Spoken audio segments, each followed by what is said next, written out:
샬롬. 8월 29일 맥체인 성경 읽기 해설입니다. 세움북스에서 출간한 임승민 목사님의 해설입니다.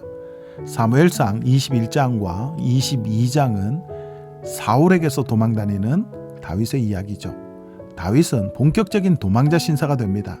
노베 가서 제사장 아히멜렉을 만나죠. 그곳에서 진설병을 얻어먹습니다. 그러다가 가드왕 아기스에게로 가죠. 사람들이 의심하자 다윗은 미치광이 연기를 해 살아남습니다. 다시 그곳을 떠나 아둘람 굴로 가죠. 그 즈음에 많은 사람들이 다윗을 따릅니다. 환난당한 사람, 빚진 사람, 마음이 원통한 사람 등이죠. 모압 왕에게 가있던 다윗에게 선지자 갓은 유다 땅으로 들어가라고 말합니다. 사울은 도망자 다윗을 도왔다는 이유로 아무것도 모르고 있었던 아히멜렉 등 노베에 있는 제사장들을 모두 죽입니다. 사울은 점점 더 하나님과 멀어지고 있습니다. 동시에 왕의 권위도 잃어가고 있죠. 본문에서 사울의 말을 따르는 사람은 에돔 사람 도액밖에 없습니다. 반면에 다윗은 미약하나마 왕의 모양새를 갖추어 나갑니다. 400명의 추종자가 생깁니다. 사울에게서 도망친 제사장이 합류합니다. 비록 지금 다윗은 매우 처량한 신세지만 사실 하나님께서 준비하신 왕의 길을 걷고 있습니다. 하나님의 사람이 걸어갈 길은 하나님께서 준비하십니다. 그에게 요구되는 것은 하나님의 길을 똑바로 걷는 것입니다. 시편 37편은 하나님의 사람을 위한 권고입니다.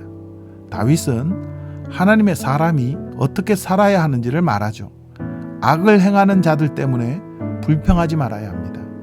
불의를 행하는 자들이 잘 되는 것을 부러워하지 말아야 합니다. 항상 하나님을 의뢰하고 선을 행해야 합니다. 무엇보다 우리가 가는 길을 하나님께 맡겨야 합니다. 그분을 의지하면 그분께서 이루어 주실 것입니다. 얼핏 보면 악한 꾀를 동원해서 사는 자들이 형통한 것 같습니다. 그러나 그것은 잠시일 뿐이죠. 하나님은 악인의 형통을 비웃으십니다. 17절에 악인의 팔은 부러지나 의인은 여호와께서 붙드시는도다 말씀하시죠. 하나님의 사람이 걸어갈 길은 하나님께서 준비하십니다. 그에게 요구되는 것은 하나님의 길을 똑바로 걷는 것입니다. 고린도전서 3장은 하나님의 은혜를 설명하죠. 바울은 당파를 나누어 분쟁하는 것이 그리스도의 지혜, 곧 그리스도의 십자가와 얼마나 상관이 없는지를 가르칩니다. 사람의 공로는 없습니다. 모든 것은 하나님의 은혜입니다. 바울은 심었고 아볼로는 물을 주었습니다. 하지만 자라게 하시는 분은 하나님이십니다. 우리의 터는 그리스도입니다. 우리의 공적은 불이 나면 타버릴 것에 불과하죠. 그러므로 지혜 있는 척하지 말고 하나님의 지혜를 받아들여야 합니다. 20절에 주께서 지혜 있는 자들의 생각을 헛것으로 아신다 하셨느니라 말씀하시죠. 에스겔 1장은 에스겔이 환상을 보는 장면이죠. 에스겔은 바벨론 포로로 잡혀와 있습니다.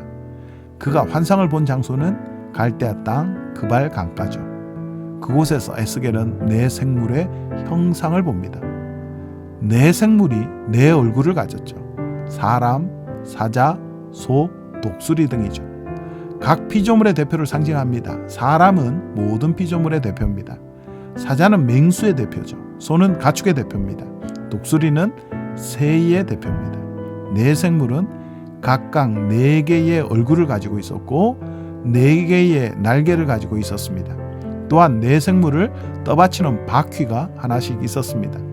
네 생물은 하나님의 일을 수행하는 천사를 상징하죠.